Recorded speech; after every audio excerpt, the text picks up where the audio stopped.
Helena, finalmente, finalmente consegui a Helena. Não, eu já estava disposta, eu sempre me dispus, não fugi. Deus, não sou Jonas, não fugi, não fugi. Mas Ontem engoli na pronto, baleia. não fugi. Então, Helena, como é que estás? Estou bem, tu, Gonçalo, como estás? Ai, estou bem, graças a Deus. Estás Bem, maravilhosamente bonita. obrigada, Que bom, que bom. obrigada. Tudo pela glória do Senhor. Sim, Amém, sim. amém. Então, Helena, eu já conheço quem tu és, pelo menos Hum. a metade. As pessoas querem saber quem tu és, tipo, quem é a Helena. Hum, Helena é uma mulher cristã, né? Uhum. Estou mais ou menos 4 anos convertida a viver para a glória do Senhor. Sou licenciada em Bioquímica e tenho um mestrado em Gestão. Gosto, sim, gosto de atividades físicas, passar tempo com a família. Vivi na Inglaterra e Portugal, agora estou cá em Angola. E é basicamente isso, em termos de igreja. Sou o pau para toda a obra, né? Já servi na intercessão nos encontros com Deus, ministério infantil, diaconia. Então, é isso, basicamente. Diaconia. Yeah. Eras intensa. Em 4 anos você foi tudo isso. Não, mas assim, a igreja que eu frequentava, né, na igreja em que eu digo que eu me converti, me batizei, nós tínhamos cultos para os jovens, né? Ok, Então eu servia lá na diaconia, recebíamos as pessoas, ajudava as pessoas a sentar na organização, yeah, ok. basicamente é isso. Intensa, viu? Você foi muito intensa. Há pessoas que estão há 4, 5 anos, só serviram no ministério até hoje. Exemplo, eu. Hum. Só estou no ministério até hoje. Não, mas eu acho que depende muito também da dinâmica da própria igreja. Porque Uhum. há igrejas, né, que os ministérios são muito bem separados, né? Tem o ministério da intercessão, tem o ministério da mídia, tem os que servem de louvor, são muito bem separados, mas eu sempre frequentei igrejas em célula. Ok. E as igrejas em células são igrejas em que as coisas acontecem dentro da célula. Por exemplo, a igreja que eu frequentava quando estava em Portugal não tinha um ministério de intercessão da igreja. Ok. A intercessão acontecia dentro das células. Ok. Então, sempre que nos encontrássemos, né, na célula, se alguém tivesse um pedido de oração, dizia lá e as pessoas oravam. Tínhamos encontros com Deus e quem era membro da igreja se voluntariava e trabalhava no encontro com Deus lá, orava, algumas pessoas ajudavam na cozinha, recebiam pessoas. Então, basicamente, todo o corpo se movia através das células, tudo acontecia nas células. Então, acho que acabou criando essa sensação de coisa intensa, né? E viveu tudo um pouquinho. Muito bem, Helena. Então, vou agora apresentar o tema da nossa conversa. Isso é só uma introdução. Essa é a introdução da irmã Helena. Você chama de irmã, né? Pô, Claro. vamos aqui. Irmã Helena. Irmã Helena, o tema da nossa conversa é. Eu pus mesmo no feminino. Era para ti mesmo. O tema foi criado para ti.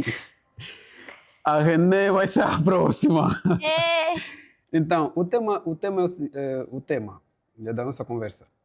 Como uma jovem cristã pode permanecer fiel a Deus, viver o seu propósito e manter a sua pureza em uma geração cheia de pressões? Intensa essa pergunta. yeah, é uma pergunta que dá para, sei lá, fazer textos dentro Yeah, disso. dá. Acho que esse podcast vai sair um PDF. É, Vamos ver no PDF. yeah, vamos ver como É, vai. Mas falaste disso e eu gosto muito de buscar referências bíblicas. ok. Né? Nós hoje também temos referências, mas eu creio que homens e mulheres de Deus, né, que estão mencionados na Bíblia e descritos, servem para isso, né, para nos mostrarem. E a Bíblia nos mostra a humanidade deles, não esconde que eles tiveram erros, tiveram defeitos, pensamentos, muitos deles até depressivos. Então eu gosto muito dessa realidade e enquanto fazias essa pergunta, eu pensei em Daniel. Hum, Porque Daniel, né, dá a impressão que eles são mais velhos, porque eles viviam tudo muito intensamente, mas eram jovens como nós, né? E eu penso em Daniel porque Daniel cresceu numa realidade, a Bíblia fala que ele era da linhagem de Davi, então da linhagem real. Vivia numa realidade provavelmente com o conforto, né? Com o melhor que naquele tempo havia, a ser preparado para um dia ou ser rei ou ser pai de alguém que fosse sentar no trono e de repente tudo o que ele acreditava desmoronou e eles foram levados para a Babilônia, que era um reino totalmente diferente daquilo que ele tinha crescido, né? E eu olho para a história de Daniel e penso, servir a Deus em Jerusalém era fácil, porque havia o templo, as pessoas todas viviam aquilo, era a realidade, era como se fosse cultura, mas servir a Deus na Babilônia já é muito mais desafiador. Exatamente. Já seria nadar contra a corrente. E hoje eu penso, né, ser cristão dentro da igreja é fácil. Todo mundo fala a tua língua, todo mundo fala shalom, todo mundo dá abraço, que seja o que Deus quiser, é o normal, mas viver Cristo fora da igreja já é um pouco mais desafiador. Porque já não há tanto acolhimento para quando vais dizer, se Deus quiser, já não há tanto entendimento quando vais dizer, não, vou para a vigília da igreja, vou fazer aquilo, né? Já há um pouco mais de pressão e julgamento. Mas voltando à pergunta, né? Eu quero tirar Daniel como exemplo por 3 motivos específicos. Logo nos primeiros capítulos, a Bíblia diz que Daniel propôs em seu coração não se contaminar. Então eu acho que a primeira coisa é nos propormos a não nos contaminarmos, né? Então, se nós colocamos isso no nosso coração e essa for a nossa prioridade, isso vai ditar onde vamos sentar, com quem vamos falar, como vamos nos posicionar onde nós estivermos. E nós jovens, né, temos muito a tendência de tipo, só estive lá, não fiz. Sentei na roda dos escarnecedores, não comentei. Só fui na festa, mas eu não fiz nada de errado, né? Tipo, só estive no meio X e não fiz nada. Mas eu vejo que Daniel, além dele não fazer, ele não... quando ele propôs não se contaminar, ele não comeu as iguarias do rei, apesar de ser o que era imposto, que os outros estavam a fazer. Ele disse, eu tenho uma aliança com o Senhor, então eu não vou nem sequer chegar perto.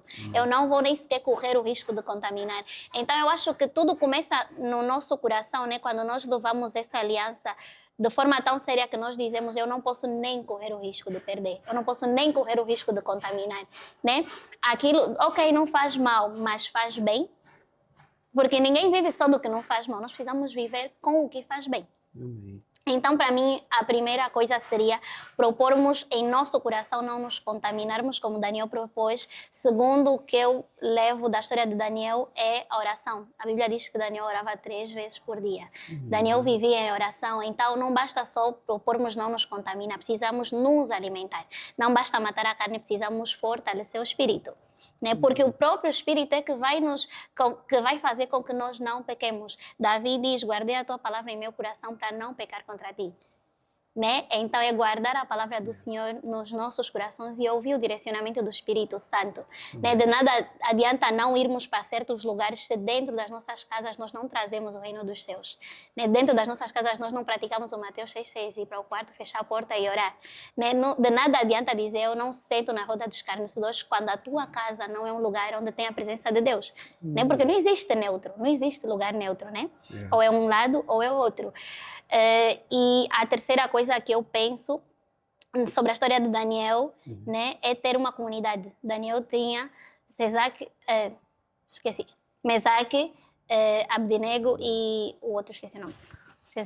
Sadraque, sim. Obrigada. Sadraque, Mesaque, Abdenego, esqueci o nome. Daniel tinha os amigos que oravam com ele, né, que intercediam por ele.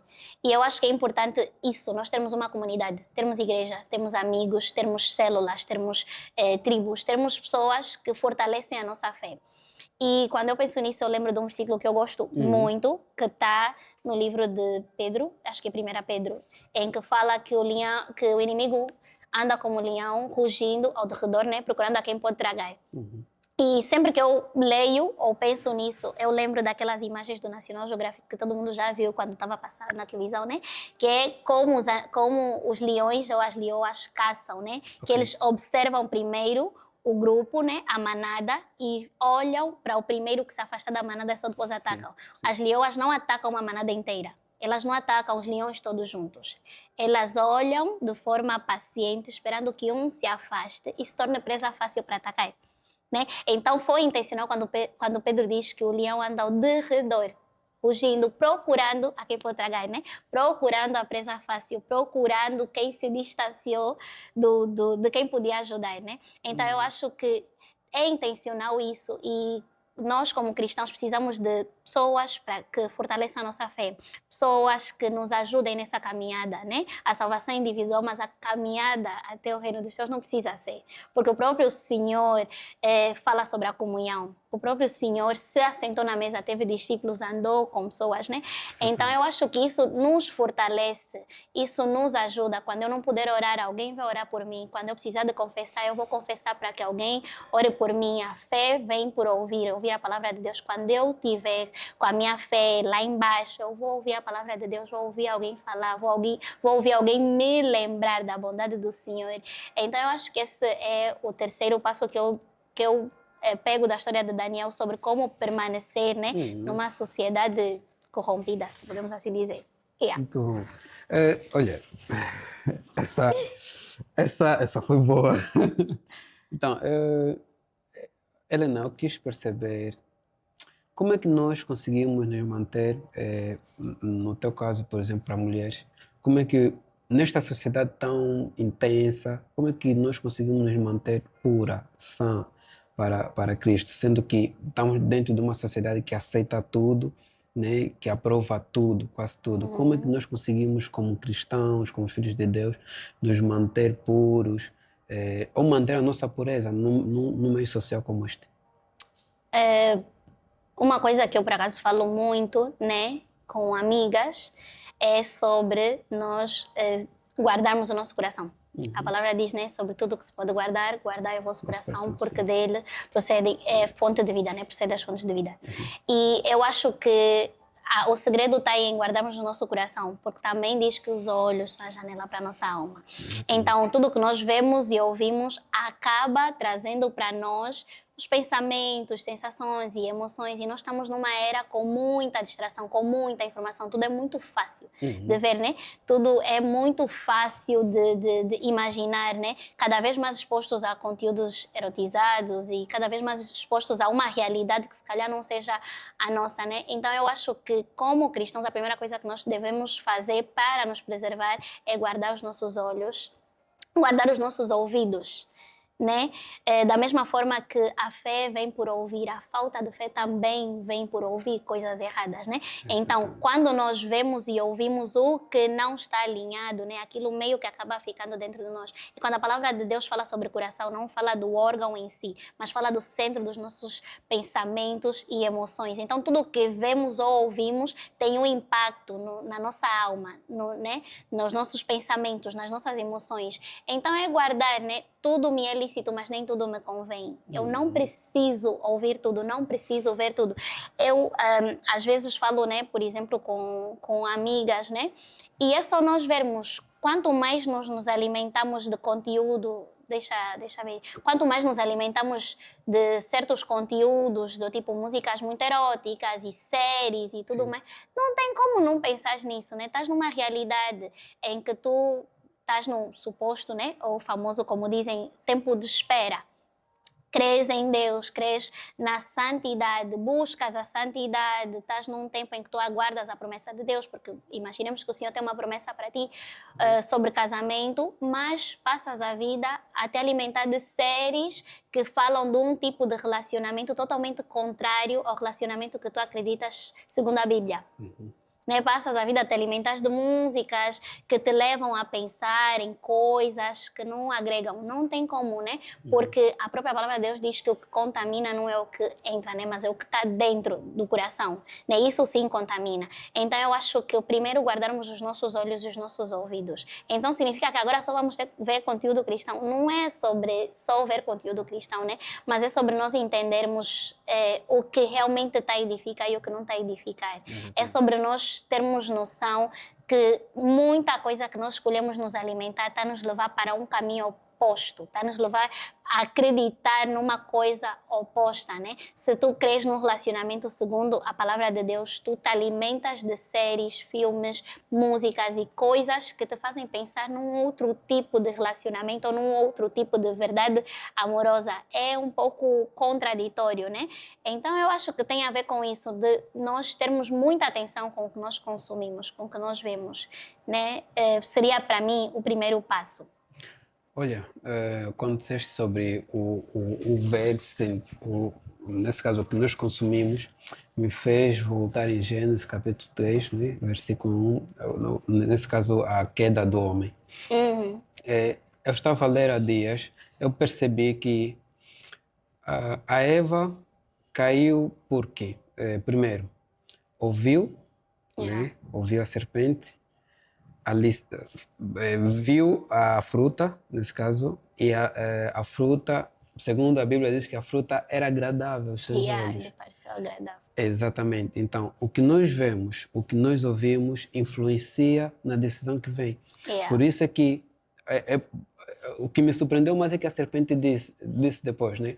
Certamente, se comeres desse fruto, serás como Deus e por aí fora. Eu estava a me perguntar, então, o que deixou a Eva cair era o desejo de ser como Deus? Porque por que a serpente usou apenas essa justificativa, não usou outra justificativa, utilizou só essa afirmação? Certamente, se comeres desse fruto, serás como Deus. Então, a Eva, será que usou essa afirmação como um ponto final para cair na tentação? Eu estava assim a refletir sobre essa questão, porque muitas das vezes nós tentamos justificar a nossa queda.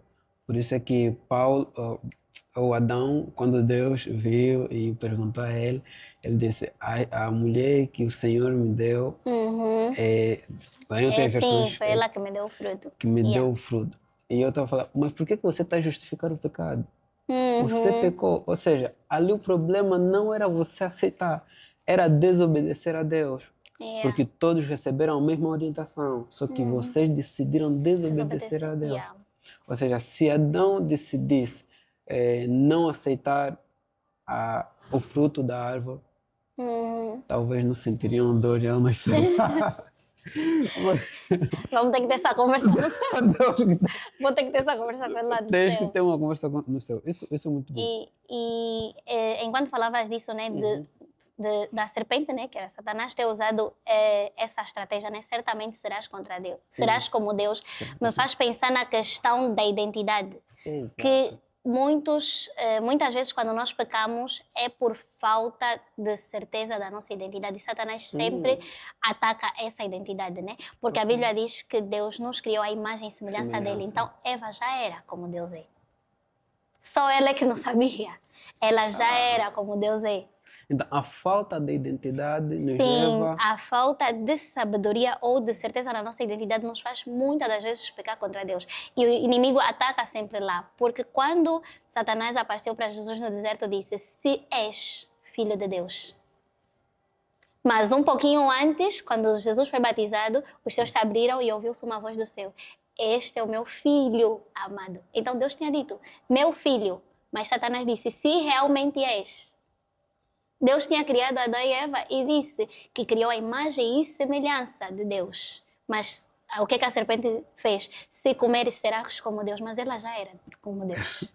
Então sempre é um ataque à nossa identidade e nós precisamos saber a nossa identidade. Nos dias de hoje, a palavra de Deus diz que nós temos poder para pisar serpentes e escorpiões. Né, que o mesmo Espírito que estava sobre Jesus está sobre nós e nos possibilita fazer milagres. Mas nós ainda assim temos um pouquinho de dúvida, temos um pouquinho de medo de fazer. Quando Deus diz, vai lá, fala essa palavra, vai lá e ora. Será? Mas Deus já disse. E Satanás vem acusar. Quem és tu para fazer isso? Não vais conseguir fazer. Isso é um ataque à tua identidade, é um ataque à nossa identidade. Porque Deus já disse que nós conseguimos fazer. Porque nós somos filhos. Mas Satanás vai dizer, não vais conseguir fazer. Você é pecador, você pecou ontem, você não consegue fazer aquilo, né? Então, Satanás vem muito para atacar a nossa identidade e a Bíblia é um livro que sempre afirma a nossa identidade. Meu povo escolhido, filhos amados, herdeiros, sacerdócio real, né? Então, no fundo, é tudo uma luta, né? Deus afirma a nossa identidade nele e Satanás tenta nos criar dúvidas sobre a identidade dele, né? Então, a raiz do pecado muitas das vezes é a incredulidade, né? Meus amigos sempre dizem isso, que eu sempre digo que por debaixo de cada pecado tem um pouquinho de incredulidade. A raiz do pecado é a incredulidade, porque o pecado é a desobediência a Deus e nós desobedecemos porque nós não acreditamos no que Deus falou. Talvez porque esteja a demorar, talvez porque não pareça, talvez porque eu tenha esquecido, né? Talvez porque eu não vejo acontecer como Deus falou que ia acontecer. Mas isso é o que é incredulidade. Exatamente. Yeah. Uau. Uau. Uau. Essa me tocou. Essa me tocou. Eu percebo isso e parece mentira, mas isso acaba por ser um ponto crucial, porque muitos jovens, hoje em dia, da nossa geração principalmente, se perdem ou se afastam da presença de Deus por falta de identidade, Yeah. por não saber quem Ele é. Yeah. Estás a ver? E esse fator só existe quando não há intimidade. Uhum. É. Quando não há intimidade, você não sabe quem tu és. Yeah. É tipo tirar uma árvore da terra. Uhum. Não vai sobreviver, Yeah. porque ela depende da terra. Depende dos sais que a terra oferece, depende dos nutrientes que a terra oferece. É como nós. Quando nós se afastamos de Deus, nós estamos a decretar a nossa morte praticamente. Uhum. Porque a nossa essência é Deus. Uhum. Nós, quando vivemos sem Deus, nós, não sei se diria que estamos a viver, né? Eu não sei se diria. É, sim, sim. Estamos a viver, acho. Sobreviver. Estamos Yeah. a sobreviver. Porque a própria palavra nos diz, né, que Ele é a videira e nós os ramos. Exatamente. E sem Ele, nada poderemos fazer. E é realmente assim, eu acho que já foi um mês, né, que eu pensava nisso, na passagem em que Moisés subiu para o Monte Sinai e diz que ele falou com Deus face a face. E quando Moisés desceu, o rosto dele brilhava, ao ponto dele ter que cobrir depois o rosto. E mais tarde, numa das cartas, apóstolo Paulo menciona isso, né? E diz que todos nós, com o rosto descoberto, contemplamos a glória de Deus e somos transformados de glória em glória. E essa passagem ficou muito marcada para mim por causa disso, né? Todos nós, com o rosto descoberto, contemplamos, né? O rosto descoberto fala sobre vulnerabilidade, sobre verdade, sobre abertura. Só existe intimidade quando nós somos verdadeiros na presença de Deus. Né? Porque Deus já sabe. Eu sempre que quero vir com coisa, eu fico tipo, Deus, já sabes que eu pequei. Já sabes que eu pequei. Eu fico tipo, nem adianta mentir para Deus. Não adianta, né? Sempre que nós vamos para o lugar de intimidade com uma armadura e com uma máscara, nós só estamos a perder tempo. Porque estamos a enganar só a nós mesmos, não estamos a enganar Deus. Né?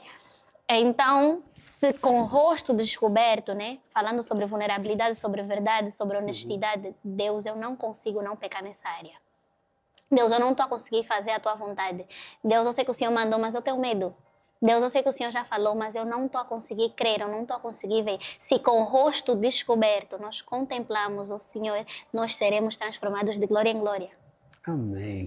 Né? Se com o rosto descoberto, se com verdade nós fomos diante do Senhor, nós seremos transformados. E o mais interessante nisso é que quando Moisés desceu, o rosto dele brilhava, porque ele tinha contemplado o brilho do Senhor tempo suficiente para que ele também começasse a brilhar.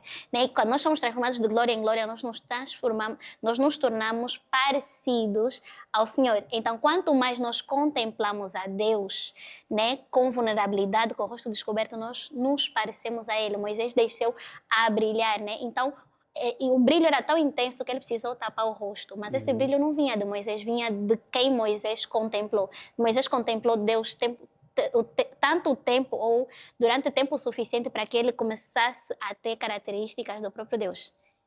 Né? Então, quando nós contemplamos o Senhor, tempo suficiente, nós começamos a ter características do próprio Deus. E quando saímos do lugar secreto, como Moisés saiu do Sinai, as pessoas começam a olhar algo diferente em ti. As pessoas começam a notar que você passou tempo com esse Deus, porque hoje você se parece com esse Deus. Jesus dizia, quem vê a mim, vê o Pai.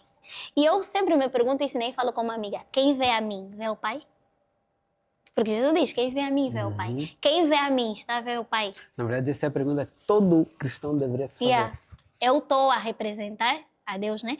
Porque, e essa parte ficou marcada, porque vem um pouquinho depois, eu creio, né, de uma conversa que Jesus teve com os fariseus e que eles diziam que eles são filhos de Abraão. E Jesus disse, vocês não são filhos de Abraão, porque se fossem filhos de Abraão, vocês creriam como Abraão creu. Mas vocês mentem, porque vocês são filhos do pai da mentira, Satanás. Então, como nós agimos, dita de quem nós somos filhos. Né? Então, se eles fossem filhos de Abraão, creriam como Abraão creu. Mas como eles mentem, eles são filhos do pai da mentira. O que eles fazem aponta para a paternidade deles. Então, tipo, são questões que eu vou me faço. O que eu faço aponta para quem é o meu pai. Aponta para o Deus que eu sirvo.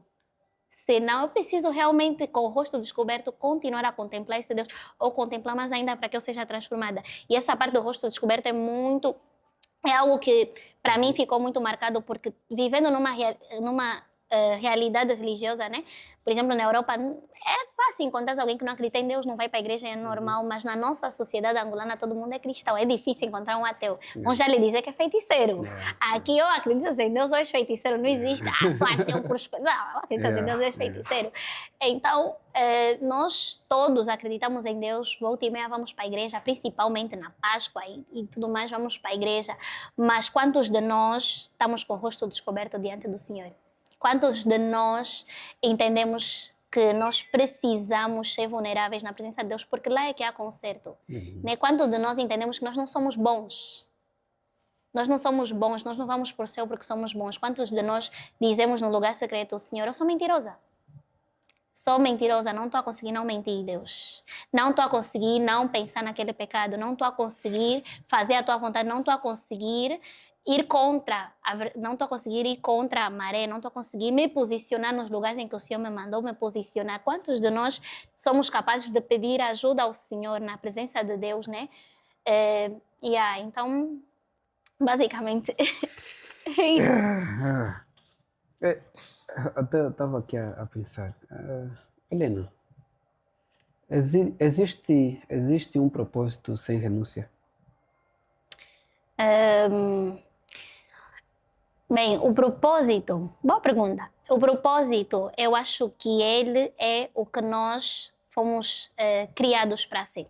Não existe viver o propósito sem renúncia, né? Eu creio que exista um propósito, mas só vamos viver esse propósito se tiver renúncia, né? E hoje mesmo, antes de vir para aqui, eu estava pensando em Sansão. Eu ia me preparando para vir para aqui, eu pensei na história de Sansão, né? E eu pensei, meu Deus, eu era como Sansão, e quantas pessoas ainda são como Sansão?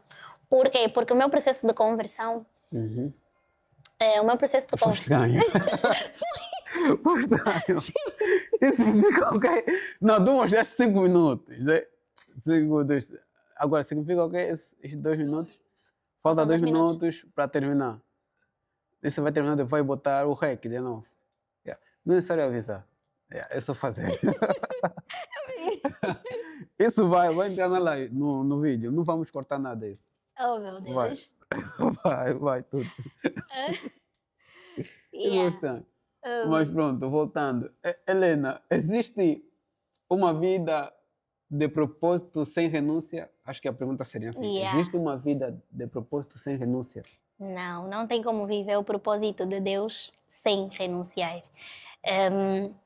E eu estava a dizer, né, que eu hoje, antes de vir, pensava em Sansão. Eu pensava, meu Deus, eu já fui como Sansão e muitos ainda somos, né? Porque Sansão já nasceu e tinha um voto de Nazireu com o Senhor. Ele era separado para Deus. E isso vinha com renúncias.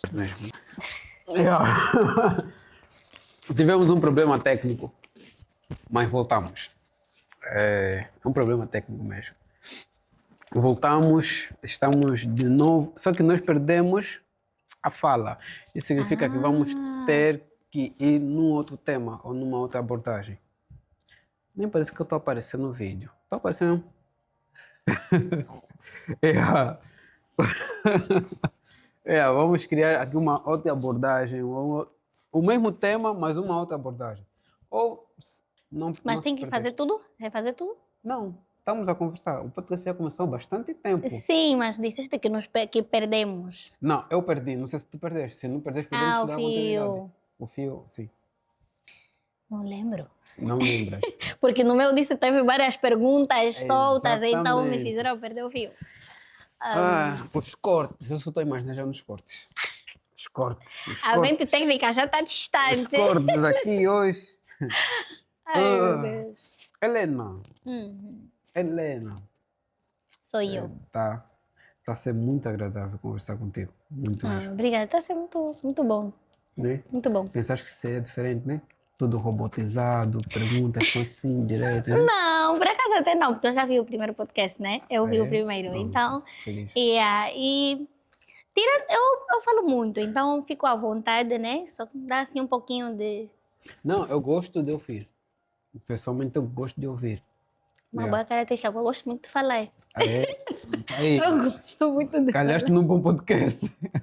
Calhaste num bom podcast. Eu Yeah. gosto de ouvir. Eu acho que a Bíblia também fala, né, sobre ser tardio ao falar, Uhum. o bom, o cedo a ouvir. Então, aqui surge uma questão. Uma questão não, várias questões. Mas podes responder uma delas. Uhum. Primeira questão. Vale a pena esperar o tempo de Deus? Numa geração como esta? Vale a pena esperar o tempo de Deus? Segunda questão. Não sei se essa já te fiz, mas o que é mais difícil? Pressão dos amigos ou pressão das redes sociais? Voltamos no tema. Estávamos a falar isso aqui há pouco tempo. Helena, o que é mais difícil para ti? Pressão dos amigos ou pressão das redes sociais? Por quê? Fora do podcast, nós tivemos uma conversa sobre um vosso grupo de amigos. Aham. Né? Um vosso grupo de amigos. Provavelmente tem pessoas cristãs e tem pessoas que não são cristãs. Como eu também já tive amigos, por isso é que eu já não tenho muitos amigos, que de alguma forma me influenciaram de forma indireta ou direta a fazer coisas que não agradavam a Deus. Uhum. É daí onde surge essa questão. O que é mais difícil? Pressão dos amigos ou Das redes das redes sociais. sociais? Eu vou falar do meu caso. Para mim, mais difícil seria a pressão dos amigos, e aqui incluo um pouco família, porque eu convivo maioritariamente com pessoas não convertidas. Tenho poucos amigos convertidos. Ok. Né? Então, convivo mais com pessoas que não são convertidas no meu meio, né? Comum, né? De forma mais comum, eu sou a única convertida. Dos meios, das saídas, dos ambientes, das reuniões de família, eu sou a convertida. Então, e a minha família é católica e eu não sou católica, sou evangélica. Então, tipo, ainda no meio de quem é convertido tem aquele mini choque, aquela diferença e tudo mais. Então, essa diferença é mais palpável para mim, porque eu sinto mais questões de redes sociais, tipo, nem tanto, né? Porque até pouco tempo antes de eu abrir o meu Insta, eu só tinha nas minhas redes sociais quem era meu amigo, então acabava sendo a mesma coisa, né? Mesmo as pessoas que eu sigo, eu sou agora é que sigo um pouquinho mais. Antes era uma pessoa bem mais desligada dessas outras pessoas, tipo, aquilo está acontecendo, tipo, não sabia. Eu vivia muito num meio, numa bolha de amigos, família, eram tipo a mesma coisa, né? As mesmas pessoas. Então eu acho que isso sempre criava um pouquinho mais de pressão do que outra coisa, principalmente por ser a única, né? Que me converti, que comecei a frequentar e eu continuei a ter os mesmos amigos, continuei, né? Claro, até a mesma família, não dá para mudar. Uhum. E então, tipo, volta e meia tinha assim um pouquinho de choque. E sempre tem, né? Aquela pessoa que vai dizer: fulana, agora que é da igreja, você agora só vai para a igreja. Não sei o que, sempre tem isso. Até já estou habituada, tipo, muitas das vezes vou para ambientes e começa e eu sempre falo, Deus está fazendo de propósito, começa uma história, aqueles debates de religião sem fim, né? E as pessoas começam a perguntar, e sempre surge uma dúvida, e eu vou lá pacientemente, respondo e tudo mais. Algumas pessoas recebem bem, outras não. Estão na festa, por exemplo, todo mundo vai, sei lá, dar shot, todo mundo vai. eu não vou. E depois já começa do tipo, aquilo, então achas que és melhor que nós? Eu também sou da igreja, mas estou a fazer. Então eu sinto que esses choques e essas coisas, para mim, são mais patentes do que a pressão das redes sociais, né? Acabo sentindo mais. E falando disso, eu, né, como falávamos aqui fora das redes sociais, eu acho que o segredo é mesmo só o próprio espírito nos levar, não tem uma resposta pronta, porque os meios de amigos não são os mesmos, as coisas que fazia no meio de amigos não são os mesmos, a família não é a mesma, não existe uma fórmula do tipo, age assim e a tua família vai reagir assim. Age assim, os teus amigos vão reagir assim.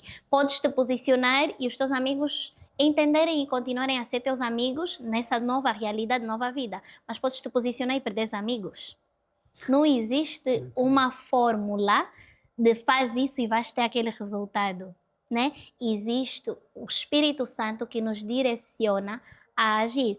Muitas das vezes, né, principalmente no meu familiar, existe uma coisa que nós precisamos nos lembrar que o facto de nós estarmos a viver uma realidade diferente não faz com que nós agora possamos sobrepor os nossos pais. Não faz com que eu deva menos honra aos meus pais, aos meus avós, porque eles não têm a mesma realidade espiritual, não têm o mesmo entendimento espiritual que eu, né? E muitas das vezes acontece, né? O pai ou a mãe, por não entender aquilo, te diz para não fazer, por exemplo, não vai para a igreja, não vai para aquele meio, não vai para a vigília, e você sente, não, eu vou fazer porque Deus está me mandando fazer e faz na mesma. O pai dá um conselho porque o pai não é cristão, é inválido o conselho do teu pai, né? E acabas desonrando aos teus pais com a narrativa de que Deus te mandou fazer. E levando a isso, né, tem algo que o Senhor me ensinou na própria palavra dele, que Jesus, a Bíblia conta que Jesus, Maria e José, os pais de Jesus, foram para Jerusalém na época de Páscoa, né? Foram lá na época de Páscoa, como era costume, todos foram para o templo e depois, na volta, a Bíblia diz que Jesus ficou no templo a conversar com os outros fariseus e a ensinar.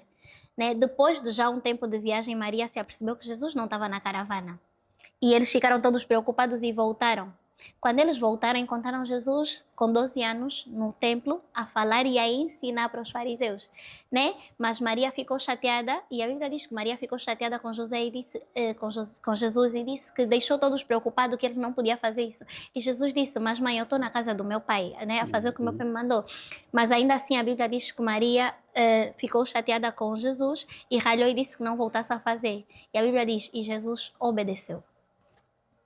Se o próprio Deus está a obedecer, quem é você? Exatamente. Quando Jesus disse para Maria, eu estou a fazer mas eu estou a fazer o que meu pai me mandou, por que estás preocupada? Maria não percebeu o que Jesus quis dizer, porque ela não tinha a mesma visão espiritual que Jesus tinha.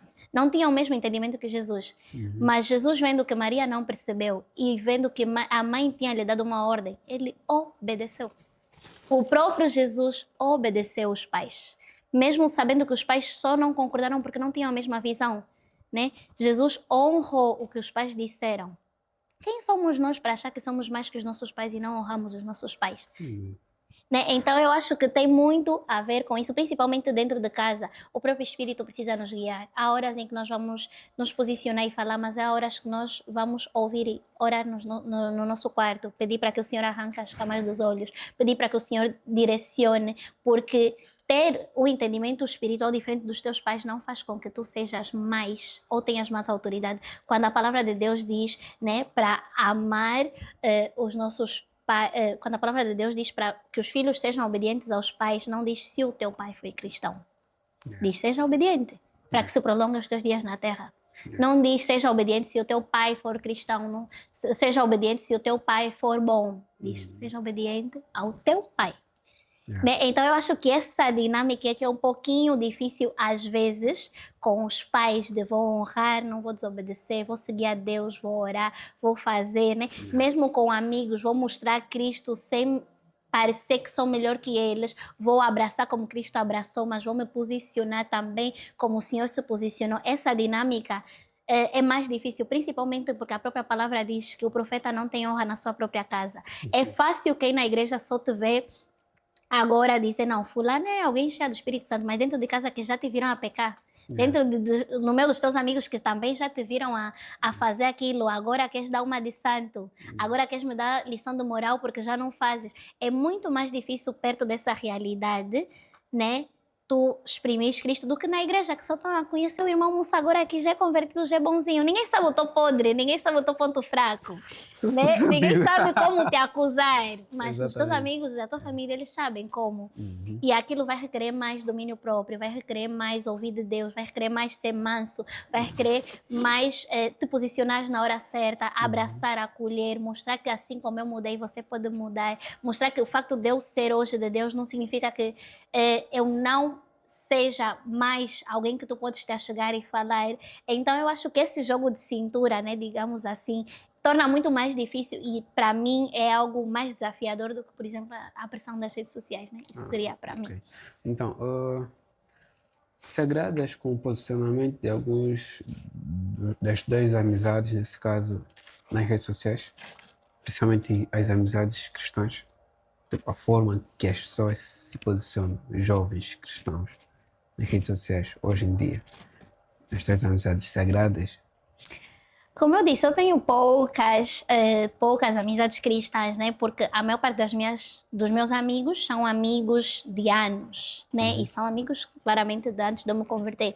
Alguns se converteram também, alguns estão no processo, mas a maior parte ainda não é convertido. Então, tenho assim pouca visão sobre isso, né? Posso falar pouco dos cristãos, mas dos que eu vejo, né? Graças a Deus, eu vejo que o Senhor está a levantar uma geração de cristãos que estão a se posicionar nas redes sociais. Cristãos de verdade, né? Porque nós precisamos deixar aqui claro, nós vivemos numa sociedade, né? Um Estado laico, mas nós sabemos que somos maioritariamente cristãos, né? Sim. É laico, mas maioritariamente cristãos. Como eu disse um pouquinho antes, né? Aqui não existe ateu. Ou és cristão ou és feiticeiro. Não existe ateu. Então todo mundo é cristão. Você pergunta, acredita em Deus? Acredito, és cristão. Sou. Vai algumas vezes na igreja. Então, tipo, o filtro ainda é muito largo, a porta ainda é muito larga quando falamos de cristãos, né? Agora, deixando aqui claro, né, da questão, uma vez o meu pastor disse, só é cristão quem é seguidor de Cristo. Se você só acredita em Deus, você não é cristão. Yeah. Porque acreditar em Deus, até o próprio Satanás acredita, porque ele sabe que Deus existe. Yeah. Eu acredito. Não, acreditar em Deus não faz de ti cristão. Só é cristão quem é seguidor de Cristo. Porque a confissão de fé aceita Jesus como meu Senhor e Salvador. Né? Quando você diz Senhor, você pressupõe que você segue os mandamentos dele. Né? Então, se você só acreditar que Jesus veio, morreu, que Deus existe, não faz de ti cristão necessariamente. Né? Então, colocando esse filtro já fica muito mais fácil depois de desenvolver a conversa. Para um jovem que está a começar agora a vida cristã, como é que ele deve seguir a Deus? Como é que ele deve se posicionar para seguir a Deus? Quais são os critérios para um jovem se apresentar como seguidor de Cristo? O que é que identifica que este jovem é seguidor de Cristo? Porque nós, como abordaste a princípio, nós jovens falamos que somos seguidores de Cristo, mas o nosso posicionamento fala ao contrário.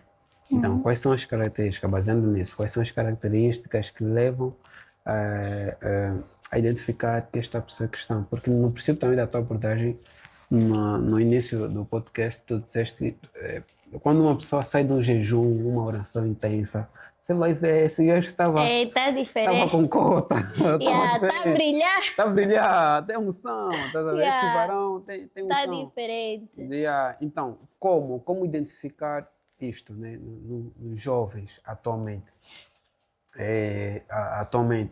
Hoje em dia tudo está muito superficial. Tá. E por isso eu, né, conversávamos aqui há pouco tempo fora das câmeras sobre isso, né? Sobre muitas das vezes nós queremos muito fazer e esquecemos do ser, né? Porque do tipo, me converti, agora eu quero converter os outros. Exatamente. Quero falar de Deus para os outros, quero ser ministra, quero me pôr em várias atividades na igreja, quero começar a servir. Queremos muito mostrar, né? Mas a palavra de Deus nos fala sobre ser bebês na fé, o bebê se alimenta de leite e vai crescendo para o alimento sólido. Sim. Ao meu ver, né, a caminhada cristã começa com conhecer a Cristo. E isso não é um dia. Não acontece do dia para a noite. Leva um tempo. A caminhada cristã começa no secreto. Né? No princípio, o Senhor vai nos forjar. Mais do que parecer, nós precisamos começar a ser como Cristo. Só que quando nós nos convertemos, nós queremos muito parecer, nós queremos que as pessoas saibam que nós estamos convertidos, nós queremos pregar, nós queremos já, nos imaginamos já o que o Senhor me prometeu, vou ser agora assim, o que não deu certo no mundo, agora vai ser assim. Começamos e queremos muito fazer para fora. Sim. Quando a verdadeira transformação primeiro começa. Dentro. Então, no princípio, é normal que algumas pessoas não comecem a perceber. Por quê? Porque eu creio que, como eu disse, à medida em que nós contemplamos, nós somos transformados. Mas Moisés precisou contemplar tempo suficiente. Ele ficou 40 dias lá. Precisou ficar lá na presença de Deus até que algo acontecesse. Né? Então, eu acho que quando nós começamos a nos converter, nós precisamos nos preocupar primeiro em conhecer a Cristo, conhecer a palavra de Deus. Vou começar a ler, conhecer a palavra de Deus, vou começar a ouvir. Quem já conhece, vou para a igreja, vou aprender, vou fazer um discipulado, catequese, vou aprender, vou me alimentar, né, da palavra de Deus. E a transformação é instantânea. À medida em que tu começas a te alimentar, à medida que tu começas a contemplar, tu começas a ser transformado. Tu começas a perceber, a palavra começa a falar contigo. O Senhor começa a se revelar nas pequenas coisas. Deus começa a falar contigo não só no secreto, mas estás a lavar uma louça, estás a conduzir, o teu primo fez alguma coisa, o teu irmão fez alguma coisa. A transformação começa a ser notória. Né? O meu pastor gostava muito de dizer: o que ferve por dentro, cheira por fora. Né? Quando você começa a ferver, ainda que a panela esteja fechada, o cheiro se espalha. Estás a fazer um bolo, o cheiro se espalha pela casa. Você não está preocupado em encher a casa com cheiro de bolo, você está preocupado que o bolo fique pronto. Exatamente. Então eu acho que menos focar em parecer e mais focar em ser. Porque quando tu fores, todo mundo vai dar conta que tu és. E aí, então, em vez de pôr parâmetros de como devo me apresentar, começa a passar tempo no secreto. E à medida que tu passas tempo no secreto, contemplas o Senhor, lês a palavra de Deus, tu começas a ser transformado de forma que as pessoas de fora vejam: não, fulano está diferente. Não, afinal não é mesmo só uma febre, não é só porque está na moda ser cristão. Ele realmente já não faz aquilo, ele realmente já não vive assim. Fulano, o que está acontecendo? E as pessoas começam a ter sede para beber o que você bebeu. Exatamente. Porque agora percebem que já não é moda, que é quem tu és. Percebem que você não finge uma alegria, você é alegre no Senhor. Percebem que você não finge que gosta da igreja, mas você realmente gosta de estar lá. E eu acho que isso faz toda a diferença, porque enquanto nós continuamos a imitar alguém, a fazer uma persona, a pregar como alguém prega, a ler como alguém lê, a andar como alguém anda, né? Nós ainda estamos a, entre aspas, encenar, né? E a encenação vai convencer uma, duas, três pessoas no máximo. Mas quando nós começamos a ser, as pessoas vão notar que algo diferente aconteceu. Uau! Falaste sobre o primeiro amor. Nem me contaste como que foi teu primeiro, no teu primeiro, a tua experiência. Testemunho, momento testemunho. Daí eu acho que precisa ser reforçado, né, para a juventude, principalmente, que pode fazer a mudança, mas também para os próprios pais. Começa de cima, ensina a criança no caminho que deve andar. Então, é comum na nossa sociedade vermos lares destruídos porque tem pais adúlteros, tem realidades totalmente diferentes. Está na igreja, mas vive maritalmente, não acha necessário casar. Tá, tipo, é toda uma coisa que fere a santidade de Deus e é normalizada. Então eu acho que é algo que nós precisamos nos lembrar e focar naquilo, porque ser santo é o que Deus é e é o que Ele exige de nós. Quem poderá subir ao Monte Santo do Senhor? Quem for puro de coração, tiver as mãos limpas. Que é difícil. Que é difícil. Mas é possível. Mas o santo não é aquele que nunca peca, é aquele que sempre se santifica, porque o Espírito Santo nos santifica. Então, o puro não é aquele que nunca se suja, mas é aquele que sempre se purifica. O que o povo fazia naquele tempo? Se purificava. Deus disse para os sacerdotes, antes de entrarem no tabernáculo, lavem as mãos e os pés. Então, não que eles não se sujassem, mas eles sempre se lavavam. Então, nós como cristãos, essa é a ordem. Não que nós não vamos nos sujar, mas nós precisamos sempre nos lavar. né? A Bíblia não condena só o pecado, ela condena a iniquidade. João fala, aqueles que vivem em iniquidade, apartai-vos de mim, aqueles que vivem em iniquidade. A iniquidade é o pecado consciente e regular. Amém. E Yeah. tu fazes isso na tua vida? Sobre quê? Sobre me Afastar purificar. as pessoas. Como assim afastar as pessoas? Tu afastas as pessoas que não se arrependem dos seus pecados? Não. Se afastas as pessoas que não se arrependem dos seus pecados? Como eu disse aqui, eu tenho muitos. Eu convivo mais com quem não é convertido do que com quem é convertido, na verdade. Tendo fé que um dia vão se converter. Sim, claro. E oro por eles. Quando eles aceitam, quando eles não aceitam, eu oro por eles. Eu oro por eles. Sim, eu acho que como cristãos, o nosso trabalho é, como diz a Bíblia, saquear o inferno. Né? As portas do inferno não prevalecem contra a igreja ataca o inferno, saqueia o inferno, porque nós sabemos que todos nós estamos a caminho do inferno. Deus só te tirou da fila. Você estava naquela fila indiana também. Né? Então, o nosso trabalho é sair da fila e tirar quem está na fila. E como é que você vai tirar quem está na fila se você afasta os que estão na fila? Né? Como é que eles vão ver o caráter de Cristo se você que deve espelhar o caráter de Cristo não quer estar lá? A Bíblia diz, sede minhas testemunhas. Testemunha é quem viu ou viveu. Não pode testemunhar quem nunca viu nem viveu. Quando a polícia chega, é quem estava no local do crime ou quem também viveu, né? Quem é vítima pode testemunhar. Então, eu que vivi, presenciei, ouvi, eu preciso ir falar com quem não viu. Né? Então, se eu afastar, eu estou... é uma contradição com o que o Senhor nos diz, né? O Senhor fala sobre nós testemunharmos, né? Nós não somos os juízes. Nós, pelo contrário, o nosso trabalho é ir buscar aquelas pessoas até o dia em que o Senhor chegar, né? Nosso trabalho é ir buscar, é orar por elas, é abraçar, com querendo oração, não querendo oração, eu estou a orar por ti. Porque tendo essa toda a experiência da tua vida e essas amizades Toda que a experiência, toda a experiência, uma gota, toda a uma experiência da gota. tua vida. E tendo essas amizades que tu tens, qual é a tua percepção sobre as pessoas que se afastam da fé? Ou o que é que leva as pessoas a se afastarem da fé?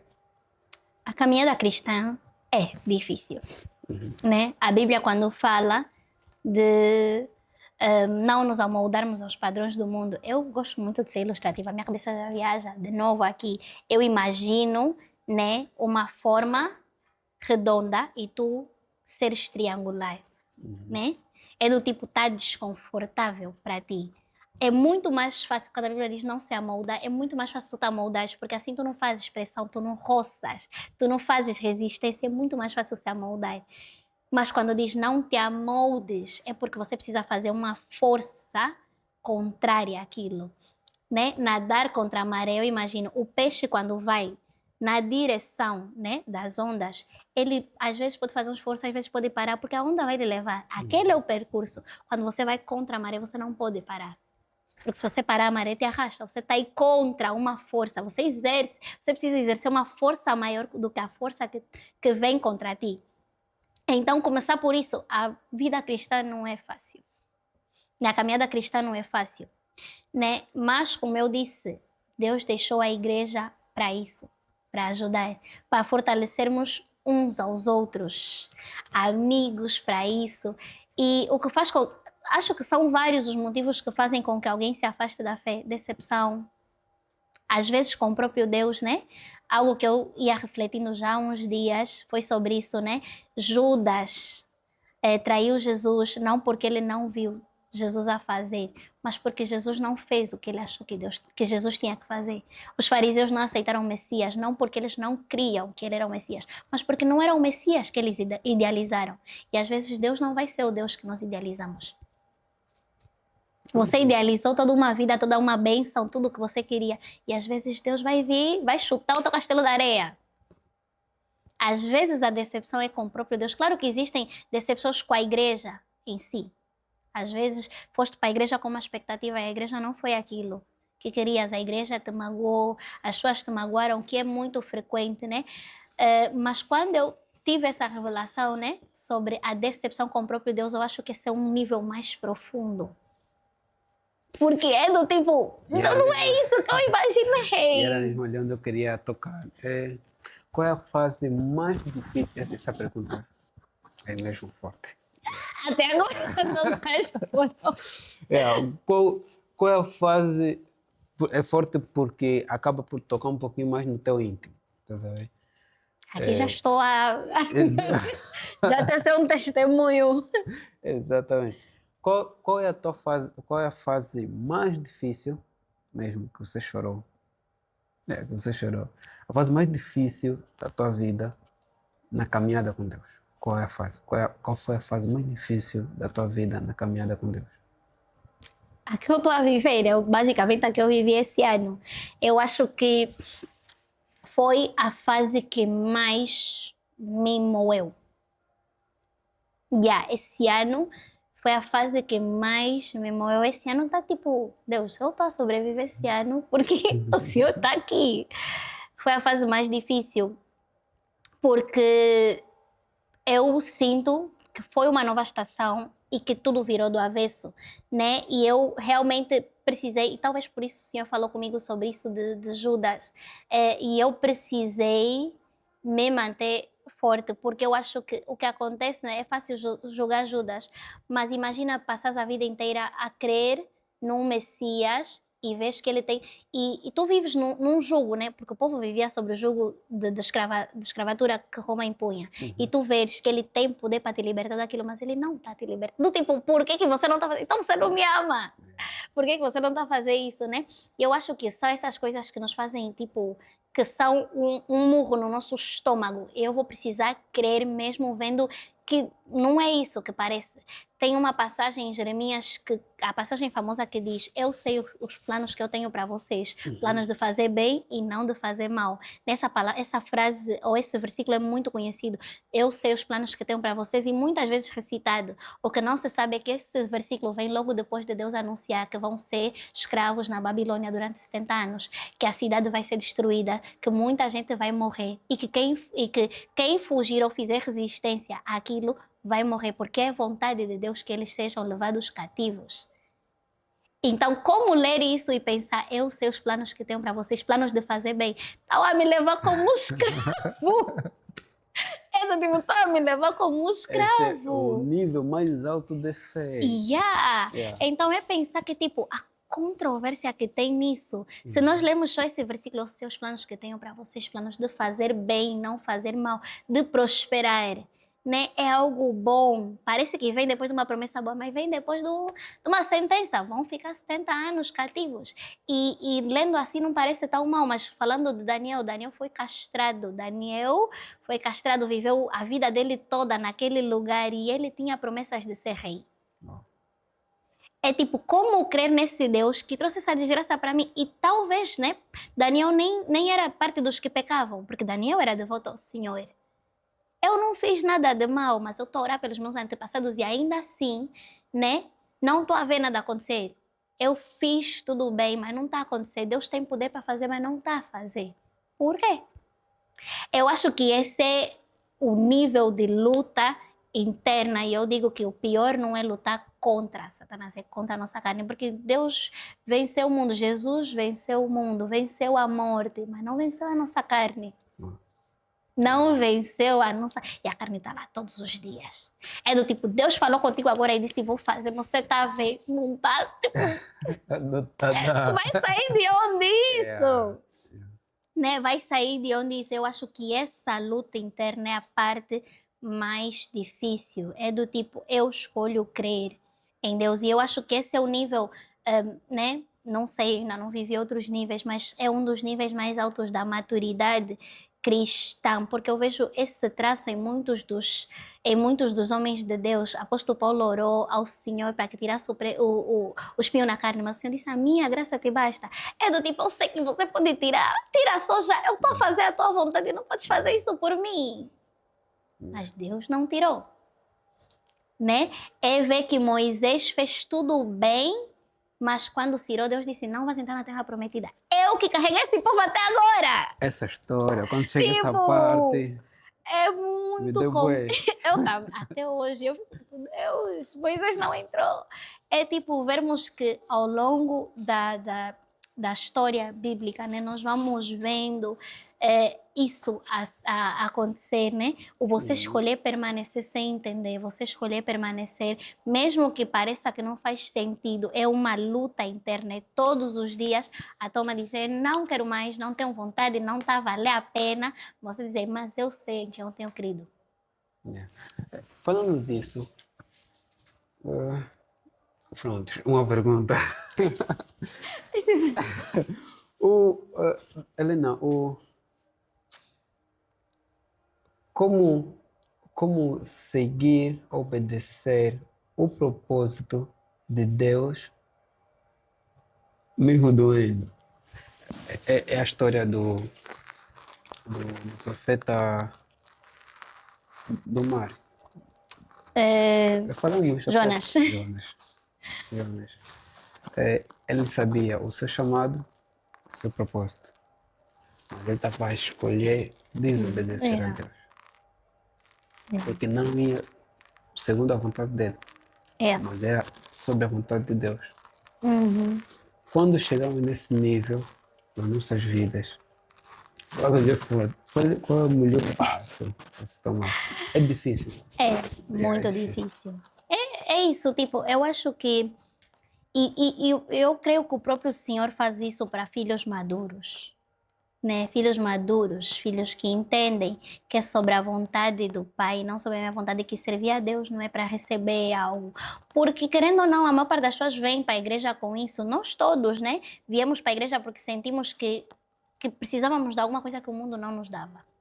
Então fomos todos interesseiros, viemos para aqui buscar algo que no mundo não tinha, porque se no mundo tivesse, continuaríamos no mundo. E Deus nos acolhe, mesmo assim, porque a criança às vezes também só vai brincar quando quer algo em troca. Mas é com o tempo que a criança, tipo, e vai amadurecendo e vai se tornando realmente alguém que está lá com o pai, mesmo quando o pai não tem nada para dar. Ou quando mesmo quando o pai não está a dar nada aos nossos olhos, né? Imagina, nós somos crianças e só vamos ficar com os nossos pais quando os pais têm algo para nos dar. Mas quando os nossos pais envelhecem, nós somos adultos, ainda que os nossos pais já não falem, já não andem, nós estamos lá. Os nossos pais já não trabalhem, já não tenham dinheiro para nós, não estamos lá. Nós entendemos que como filhos maduros, nós não estamos lá só para receber, nós estamos lá para dar também, né? Então eu acho que tem a ver com a maturidade. Eu acho que Deus próprio sabe o nosso coração e testa, e a palavra diz, Deus não nos testa mais do que nós possamos aguentar, né? Deus não vai nos testar em algo que nós não conseguimos aguentar. Deus sabe o alicerce que Ele criou conosco, Ele sabe a maturidade, Ele sabe que esse aqui, se eu lhe der frango, se eu lhe der peixe com pico, Ele vai comer e vai saber separar os picos, né? Então, até já me perdi na tua pergunta aqui um pouquinho. Yeah. Mas isso acredito. Eu estava a perguntar sobre a questão do propósito e o chamado. Sim, Né? quando dói, né? Sim. Eu acho que é quando nós percebemos que é mais do que nós. O propósito é maior que nós. O propósito existiu antes de nós. Né? Você foi criado porque existia um propósito e não o propósito nasceu. Oh, como o moço é muito bom a falar, é muito bom com as câmeras, então fica aquilo. Não. Deus precisava que alguém fizesse aquilo e por isso você veio. Né? Nós precisávamos de um Salvador e por isso Jesus veio ao mundo. Então, tipo, o propósito veio antes de ti. Quando tu percebes que é algo que você foi criado para preencher aquilo e não o contrário, tu percebes que aquilo é maior do que tu. Aquele motivo veio antes de ti. Né? E quando tu entendes que Deus é um bom pai, não dá pedras em lugar de pão.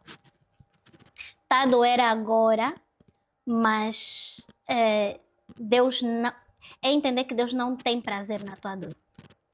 E uma vez o próprio Senhor falou para mim, eu lia o livro de Jó, né? E eu lembro como se fosse hoje, eu lia o livro de Jó no meu quarto e eu ficava tipo, Deus, mas por que isso tudo? Tipo, por que tiveste que provar para Satanás e Jó passou aquilo tudo? Porque lendo fica tipo, por que Deus quis provar para Satanás e usou Jó no meio desse processo? Tipo, ele te servia, fazia tudo bem, lhe fizeste passar por isso tudo para provar algo para Satanás, tipo, por quê? E eu no final do livro, né? Eu senti o Espírito Santo a falar comigo, né? Geraria eu alguma dor que não fosse trazer vida? o Senhor geraria em nós alguma dor que não fosse depois resultar em vida, né? Lendo o livro de Jó, parece que Deus quer provar um ponto para Satanás, mas Deus quer provar para Jó. Deus quer transformar Jó. Porque ao longo do livro, Jó vai dizendo, eu quero uma audiência com o Senhor para provar, para falar ao Senhor que eu não mereço viver isso. Eu fiz tudo, Deus, por que isso está me acontecendo? Se eu pudesse... Tanto é que os amigos dele vão dizendo, Jó, quem és tu? De certeza que você pecou, você só não se lembra. Estás a querer dizer que Deus está sendo injusto contigo? E Jó vai dizendo que eu quero estar frente a frente com Deus para dizer que eu não mereço viver isso, né? Ele vai se colocando nesse papel. E quando Deus aparece, Deus diz, Jó, quem criou os céus e a terra? Quem pesca Leviatã com anzol? Deus vai mostrando para Jó a grandiosidade do próprio Deus, porque o que existia em Jó, ainda que escondido, era uma autossuficiência do tipo, eu tenho porque eu sou bom. Eu não mereço viver isso porque eu sempre fiz algo bom. A meritocracia, que muitas vezes quando nós estamos na igreja nós sentimos, é como se em algum momento na nossa cabeça nós merecêssemos estar a viver as bênçãos porque nós fazemos por merecer. Eu prego, então por que não está me acontecendo? Tipo, eu devia estar a poder viver bênçãos porque eu estou a fazer a vontade de Deus. Mas Deus não nos abençoa porque nós fazemos a vontade dele. Deus nos abençoa porque Ele é bom e nos abençoa porque somos filhos. Então é muito fácil porque nós vivemos num mundo de meritocracia. A nossa mente é formatada para meritocracia. E nós levamos essa meritocracia para Deus. Eu tenho porque eu mereço. Eu mereço um casamento abençoado porque eu faço a vontade de Deus. Mas não é sobre merecer, porque ninguém merece nada com o Senhor. Então, o Senhor, quando falou comigo, geraria alguma dor que não fosse trazer vida. O deserto que Jó viveu não era sobre Satanás, era sobre Jó. Era sobre Jó entender que Deus dá porque Deus é bom. E não porque ele merece, não porque ele faz tudo bem. Porque até o próprio Jó tinha esse problema. Satanás disse, você só lhe abençoa porque ele é bom. Satanás pensava isso, mas o próprio Jó pensava isso. Tanto é que quando começou a dar errado, ele disse, eu quero ter um encontro com Deus para dizer, para provar a Deus que eu mereço isso, que eu não mereço estar a viver essa situação, que eu mereço estar a viver bem. E tá até o próprio Jó tinha o pensamento que Deus lhe abençoava porque ele era bom. Então ele não... É como se ele fizesse... né? Ou que ele recebesse a bênção do tipo, obrigada a Deus, mas eu também fiz por merecer. Dentro dele, eu também fiz por merecer. Então, continua a fazer o bem para Deus me dar. E vai aquele... Deus precisava mostrar para Jó que eu abençoo porque eu sou bom. Né? Então, eu creio que tendo esse entendimento, nós conseguimos entender que Deus não gera dor por prazer. Deus não tem prazer na nossa dor. Então, se está a doer, é porque essa dor vai gerar algo. Né? O apóstolo Paulo diz, em meio a dores de parto vos gerei. Falando dos discípulos, né? Uma mulher suporta a dor porque ela sabe a alegria que virá quando ela pegar o filho nos braços. Então, Deus não é intencional e não tem prazer na nossa dor, é porque Ele sabe que essa dor vai gerar algo muito melhor e maior.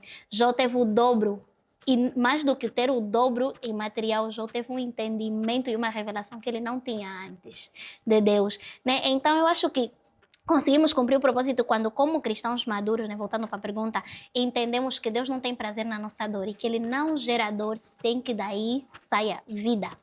Amém. Yeah. Amém. Eu amei. Já terminando, porque já estamos a 2 horas. Meu 2 horas. Deus. Yeah, eu falei que eu falo. horas. Eu falei que eu falo. 2 horas a conversar. Acho que isso foi recorde. Eu falei que Até eu o falo. momento. Eu falei que eu falo muito. Pronto, já terminando, a última questão. Ok. A última Ele está questão. dizendo que é a última. A última. Ele disse Yeah. que Se tivesses 60 segundos, essa questão na verdade é a produção que criou. Yeah. Se tivesses 60 me ajuda a segundos, produção. se tivesses 60 segundos para falar com toda a juventude cristã em Angola, qual seria a mensagem Meu que Deus. deixarias? Meu Deus. Se tivesse 60 Complexo. segundos para dizer algo à juventude cristã em Angola, o que é que dirias? 60 segundos. Já viste que eu falo muito. Estás a me dar 60 segundos? Como assim? 60 segundos. Mas eu vou dizer o que me aparece aqui em mente, né? Uma vez eu orava por Angola. aqui nessa sala, por acaso, em que estávamos, eu Uau. orava por Angola. E o Senhor, e eu orava para que Deus transformasse e tocasse, né? E muitas das vezes nós vemos que existem várias situações aqui, quem tem olhos espirituais vê, e eu senti do Senhor a me lembrar da conversa de Abraão e Deus, que Abraão dizia, se tiverem 10 justos, o Senhor não destruiria. Deus disse, não destruiria por 10 justos. E eu senti no meu coração, nós estamos aqui, Senhor, não destrói. Não traz a tua ira, não traz o teu peso, nós estamos aqui. Então, é do tipo, se eu pudesse deixar uma mensagem para os jovens cristãos, a juventude cristã, eu diria, é levantar todos os dias e dizer, Senhor, nós estamos aqui, eis-me aqui, envia-me a mim, eu levo a bandeira desse povo, eu oro por esse povo, eu intercedo por esse povo, eu estou aqui, se eu precisar fazer, interceder, orar, eu farei por esse povo, né? Eu me levantarei por esse povo. Existe um porquê que nós fomos criados aqui, da terra o Senhor criou Abraão, né? Da terra o Senhor criou Adão.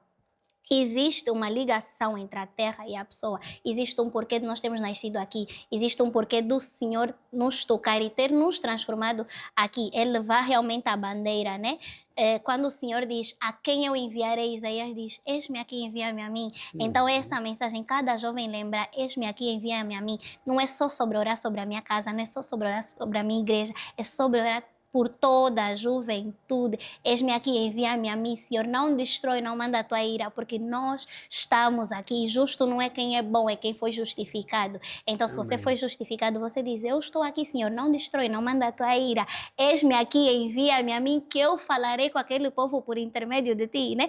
Eu levarei a mensagem que o Senhor me mandar levar para aquele povo. É cada jovem se lembrar disso, né? Que essa bandeira é minha, essa causa é minha, esse problema é meu, porque eu nasci aqui, o Senhor quis que aqui tivesse alguém que fosse interceder a favor do povo diante dele. Ei, não foi mais do que 60 segundos, não precisava dar assim um contexto. Amém. Mais do que isso não dá. Tá vendo? Foi um grande, enorme prazer conversar contigo.